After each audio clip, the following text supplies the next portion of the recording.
ये कहानी चूड़ामणि गांव में रहने वाले ब्राह्मण परिवार की है, जिसमें दीनदयाल अपनी पत्नी शारदा और अपने पहले बेटे अभिमन्यु और उसकी पत्नी रतन और दूसरे बेटे राघव और उसकी पत्नी सुजाता के साथ रहता था। अभिमन्यु और राघव रोज भिक्षा लेने के लिए जाते थे। एक दिन काफी समय हो जाने के बाद भी जब अभिमन्यु और राघव दोनों घर नहीं पहुँचे, तो राघव की पत्नी सुजाता और अभिमन्यु की पत्नी रतन उन्हें व्याकुल होकर गांव में ढूंढने लगे। चाचा, आपने इन्हें और जेठ जी को कहीं देखा है? नहीं बेटा, आज तो वे आए ही नहीं भिक्षा के लिए।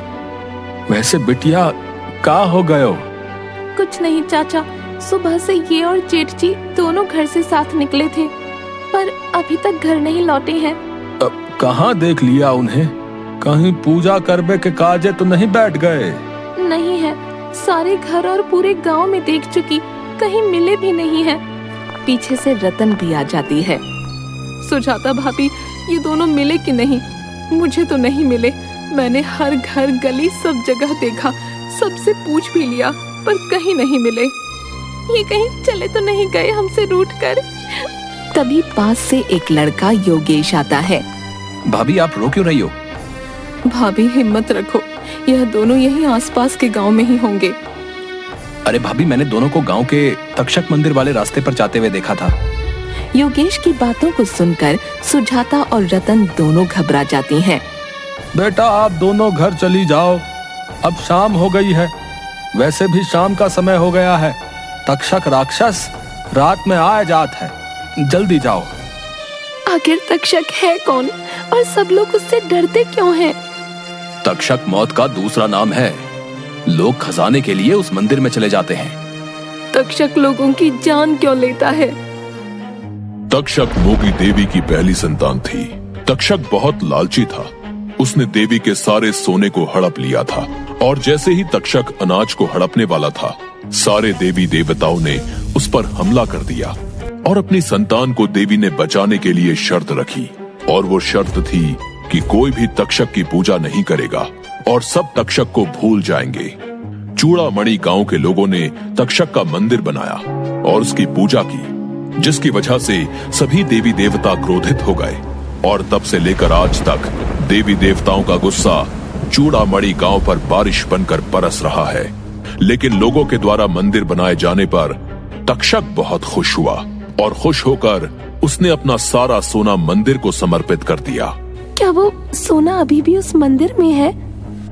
हाँ, ऐसा कहा तो जाता है कि उस सोने को पाने की तलाश में कई लोग वहाँ गए, पर वापस नहीं आए। वह दोनों उनकी बात को सुनकर घर जाकर पिताजी को सारी बात बताती है। सुजाता पिताजी को बताती है, योगेश कह रहा था कि ये और जेठ जी तक्षक मंदिर की तरफ जाते हुए दिखे थे।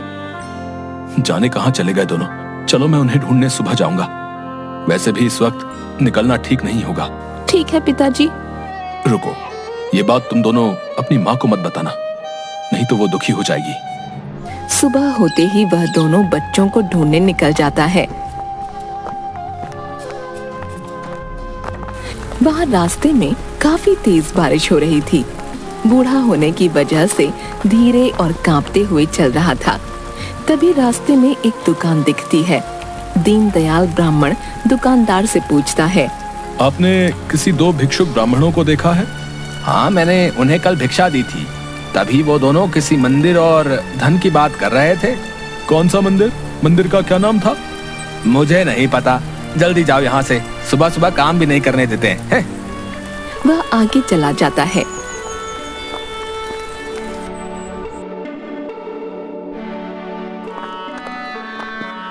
वह पूछते पूछते वही आदमी और औरत के घर पहुंचते हैं, जिन्होंने दोनों ब्राह्मण भिक्षुक को वह मंदिर के बारे में बताया था। क्या आपने कोई दो ब्राह्मण भिक्षुकों को देखा है? ब्राह्मण जी, आप पहले अंदर आइए। आइए आइए। हाँ, दोनों परसों के दिन तो आए थे, आज तो नहीं आए हैं। हाँ, ये दोनों इस तक्षक राक्षस की फोटो देखकर पूछने लगे थे। मैंने उन्हें सब कुछ बता दिया। जी अच्छा, अब मैं चलता हूँ। जी ठीक है। दीनदयाल समझ चुका था कि अब उसके बच्चे नहीं बचे होंगे। उसे अपने गुरु की बात याद आई जो उस मंदिर के बारे में बताते हैं। वह कुछ सोचकर घर चला जाता है। घर पहुंचकर पत्नी से कहता है, सुनो, मैं दोनों बच्चों को लेकर 1-2 दिन के लिए बाहर जा रहा हूँ, अपना ध्यान रखना।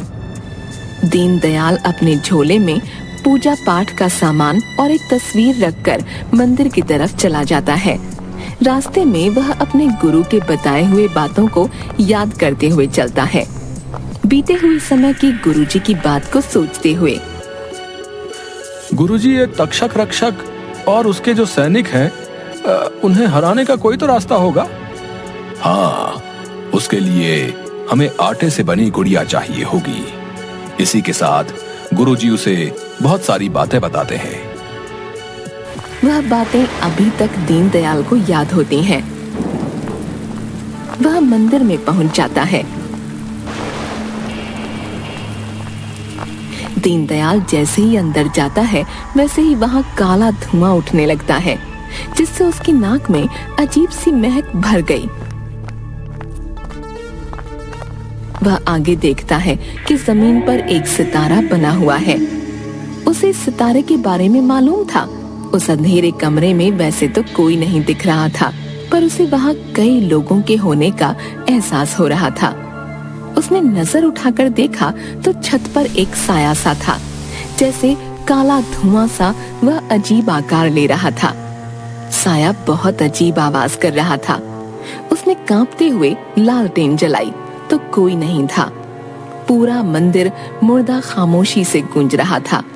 उस धुएं की वजह से उसे भ्रम पैदा हो रहे थे। उसे एकदम से ऐसे लगा कि कोई बर्फ सा ठंडा हाथ उसे पीछे से खरोंच रहा हो। वह तेजी के साथ हड़बड़ाकर पीछे मुड़ा। वहां पर कोई नहीं था। साथ ही मुख्य दरवाजा धड़ाम से बंद हो जाता है। वह तेजी से जाकर खोलने की कोशिश करता, पर कोई फायदा नहीं होता। जैसे ही वह वापस तक्षक की मूर्ति वाले रूम में जाने की कोशिश करता, वैसे ही उसके पैर में कुछ फंस जाता है, जिसके कारण वह गिर जाता है। वह जैसे तैसे उठकर संभलता है। किसी की पीछे से आवाज आती है, अभी तो बहुत कुछ बाकी है, चले जाओ, यहाँ से चले जाओ। दीनदयाल जम जाता है। वह डर रहा था। उसे कई तरह की आवाजें आ रही थीं। उसके सामने एक भेड़िए की शक्ल का इंसानी शरीर वाला एक सैनिक दिखता है। फिर वह छिप जाता है। उसे फिर से आवाज आती है। यह सुनकर वह नहीं जाता।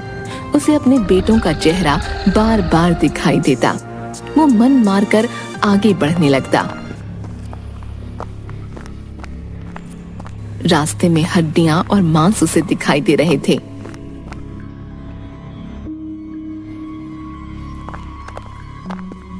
जब वह आगे चला तो उसके पैरों के नीचे बहुत सारे पत्ते थे। वह समझ नहीं पा रहा था कि बंद कमरों में इतने सारे पत्ते कहां से आ गए थे। शाम होने के कारण वह लालटेन जला लेता है। तभी वह देखता है कि लालटेन की मध्यम रोशनी में तक्षक की मूर्ति दिख रही थी। उस रोशनी में उस मूर्ति का चेहरा साफ दिख रहा था। ऐसा लग रहा था कि वह मुस्कुरा रहा हो। वह यह नजारा देखकर डर रहा था और अफसोस कर रहा था। उसे गुरुजी की बातें याद आईं कि इस आटे की गुड़िया को तक्षक के पास जो सोने की मुहर है, उसे इस पर लगाकर उस सितारे वाले गोले में रखना है।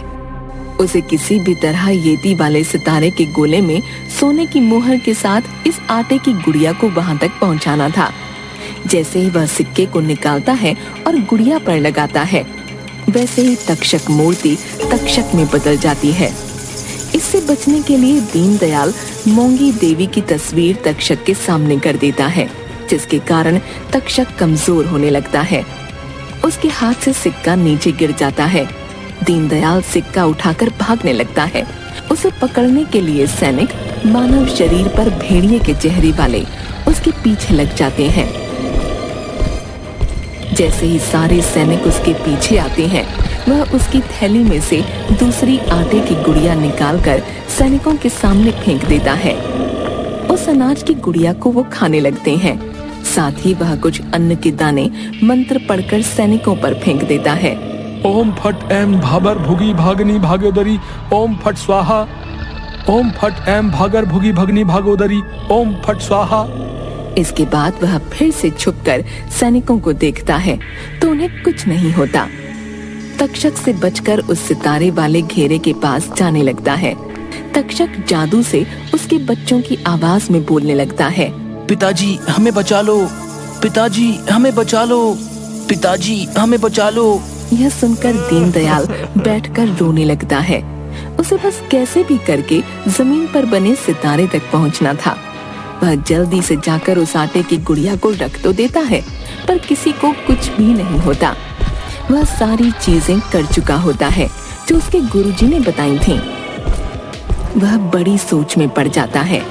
इतने में तक्षक के सैनिक उसे पकड़ लेते हैं, पर उसका कुछ बिगाड़ नहीं पाते। उसके पीछे का एक कारण यह था कि वह गुड़िया और सिक्का उस सितारे के बीच में रखे होते हैं। जो सितारे के बीच में सिक्का और अन्न की गुड़िया को रखता है, वही व्यक्ति उसे बाहर निकाल पाता है। इससे क्रोध में आकर तक्षक तोड़ फोड़ करने लगता है। मंदिर में सभी जगह वो तोड़ फोड़ करता है, खासकर एक जगह को छोड़कर। इस पर पहले तो दीनदयाल का ध्यान नहीं जाता, पर उसकी नजर एकदम से उस जगह जाती है जहाँ जरा सा भी तोड़ फोड़ नहीं होती। वह जगह बिल्कुल साफ होती है। तभी चालाकी से साफ वाली जगह पर वह खड़ा होकर वहाँ जो छोटी छोटी आटे की गुड़ियाओं को तोड़ने लगता है। उसमें तक्षक के सैनिकों की जान होती है। वह सारे सैनिक मारे जाते हैं, जिससे तक्षक और गुस्सा होने लगता है। जिसके बाद वह दीनदयाल को मारने के लिए हाथ उठाता है, पर उसे मार नहीं पाता, क्योंकि एक तो वह सिक्का और दूसरा यह खंभा जिससे दीनदयाल चिपका हुआ था। तभी वह मोंगा देवी का आह्वान करता है, जिससे वह देवी प्रकट हो जाती है। तभी दीनदयाल को गुरुजी की एक महत्वपूर्ण बात याद आती है। मोंगा देवी और तक्षक के बीच बात होने लगती है। इसी बीच दीनदयाल जाकर जिस जगह तक्षक की मूर्ति रखी हुई थी, उस जगह से तलवार निकाल लेता है। बेटा तक्षक, यह तुमने और तुम्हारी सेना ने कितने बेकसूरों को मारा है, इसके लिए मैं तुम्हें माफ नहीं करूंगी। तुम मेरा कुछ नहीं बिगाड़ सकती हो। दोनों में युद्ध होने लगा। इसी बीच दीनदयाल उस तलवार से उस गुड़िया और उस सिक्के के 2 टुकड़े कर देता है, जिससे तक्षक की हार हो जाती है। मोंगा देवी दीनदयाल की तरफ देखते हुए, प्रणाम माता, मैं मेरे गुरु से प्राप्त मंत्र से आपके दर्शन प्राप्त कर धन्य हुआ। बेटा, तुमने मेरा आह्वान कर मेरी भक्ति कर मुझे प्रसन्न किया। मेरे पुत्र को इस राक्षस योनि से मेरे द्वारा मुक्त करवाया है। साथ ही इस गांव को देवी देवताओं के श्राप से मुक्त करवा दिया है। बताओ तुम्हें क्या चाहिए? आपके दर्शन प्राप्त कर धन्य हुआ। माँ, मुझे मेरे दोनों बच्चे वापस दे दीजिए। मैं उनके बिना नहीं जी सकता। साथ ही इस धन को भी आप वापस अपने साथ ले जाइए। इतना कहकर दीनदयाल चुप होकर आंखें बंद कर लेता है। तथास्तु, सुखी रहो और धन्य धान से फलो और फूलो। इतना कहते ही दीनदयाल आंखें खोलता है और पाता है कि वह मंदिर के बाहर खड़ा है और लोग जो उस धन के लालच में अंदर मारे गए थे, वह सभी जीवित होकर वापस बाहर आने लगे थे। उनमें उसके दोनों बेटे अभिमन्यु और राघव भी आते हुए दिखते हैं। दोनों पिता को गले लगाते हैं। मुझे माफ कर दीजिए पिताजी, मैं पैसों के लालच में आ गया था, जिसके कारण ये सब हुआ। अब मैं कभी लालच नहीं करूंगा। कोई बात नहीं बेटा, चलो अब घर चलते हैं। माँ तुम्हारा रास्ता देख रही होगी।